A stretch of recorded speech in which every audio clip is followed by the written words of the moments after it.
I'm here with my friend Erika and also one of my colleagues. And thank you for being here. Sure, thanks for having me. We're here discussing the dimensions of wellness today.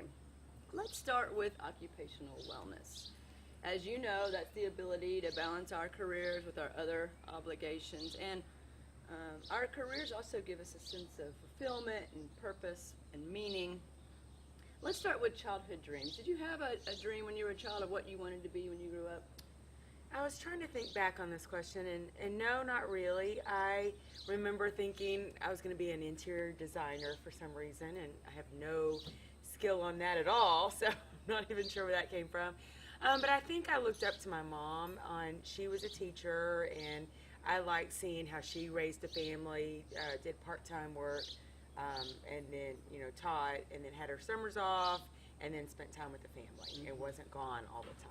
So I think that was example led to maybe what you do. Exactly. I wanted to be an Olympian, but I didn't know which sport because I wouldn't stay with one. I would switch from sport to sport to sport, and that's really not what Olympians do. And I remember telling one of my friends I was going to be in the Olympics, and she was too. She was going for Olympics in gymnastics, but she was doing it year-round. And she said, "What sport?" And I go, "I don't know. I guess I'll just figure it out when I get there." Decathlon. So I never got there. What is your occupation? I am assistant professor at Texas Lutheran University. So what was the journey? Did you always know you wanted to be there?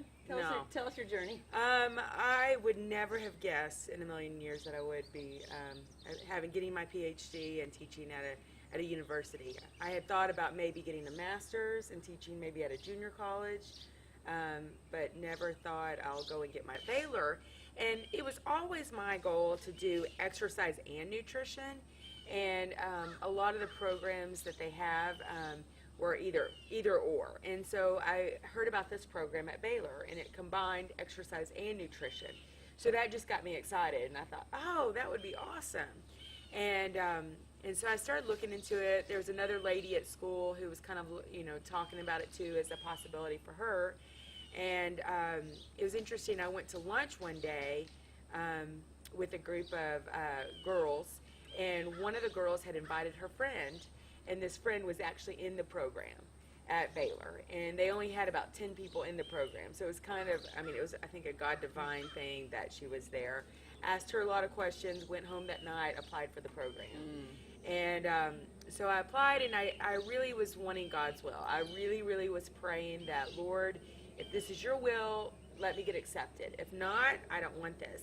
And I kind of also said, Lord, make it clear, by let me getting an assistantship, because otherwise Baylor is going to be super, super expensive, and did not want to pay for all that. And so a few months later, I found out that I did get accepted, but it didn't say anything about the assistantship.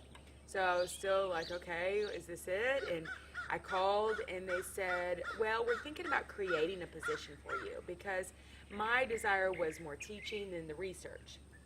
And so they said, well, we're thinking about creating a position where you'll go and observe all the master students when they're teaching their activity courses, give them feedback, evaluation, and to me that sounded like ideal, perfect.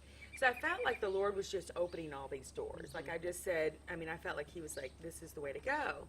And so the day after my 30th birthday, I moved to Waco and moved in with some of the girls that were actually getting their masters there. And so we had gotten in contact, and so I moved into a fourplex with 3 girls who were getting their masters, which had challenges in itself because I was going to evaluate them. And so that made it to where it was a little bit of a tense relationship, even though they were doing a good job. But if there was anything wrong, then it kind of strained that relationship. And so anyway, went through the program. It was the hardest thing I've ever done in my life. My master's was more on education, and this was on nutritional biochemistry, exercise physiology, things I hadn't seen since college.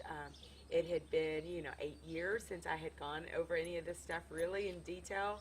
And so never really nutritional biochemistry. So this was a huge thing for me. And I can talk more about this later, but this is part of me where, I mean, I felt like it kind of sent me into a little bit of a depression because I was moved away, didn't really have a lot of close friends, moved away from my friends, even though it was an hour and a half away. I didn't have time to go back to Austin very much. Right. I did when I could. I felt like I was studying all the time. And my biggest dream was to have a family. And so here at age 30, I'm thinking, I'm not this career woman. I want to have that family and maybe just do part-time teaching. Like, how did I end up Yeah, here? how did I end up here? And I truly felt like the Lord was saying, this is where you're supposed to be. And so I just kept praying, Lord, if there's something else, open another door. Open another door. And so I didn't feel like those doors were being opened.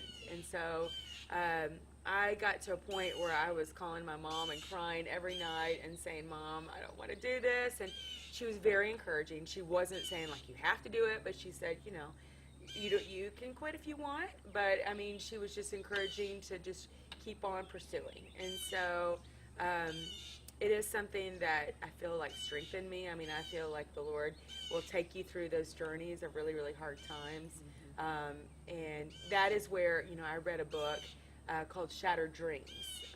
And it talks about how we have these dreams of one, you know, having these families, or we all have our individual dreams. And my dream was to have a family, have kids, and how those dreams are just earthly lower dreams, and how our biggest dream is a true deep relationship with the Lord. Wow. And so it made me, and I've heard it before, that, you know, the Lord is the only thing that truly satisfies. But at that moment in time, after reading all that, it made me realize, like, that's truly the only thing that satisfies. And so he sometimes allows those lower dreams to be shattered so that we realize those bigger dreams.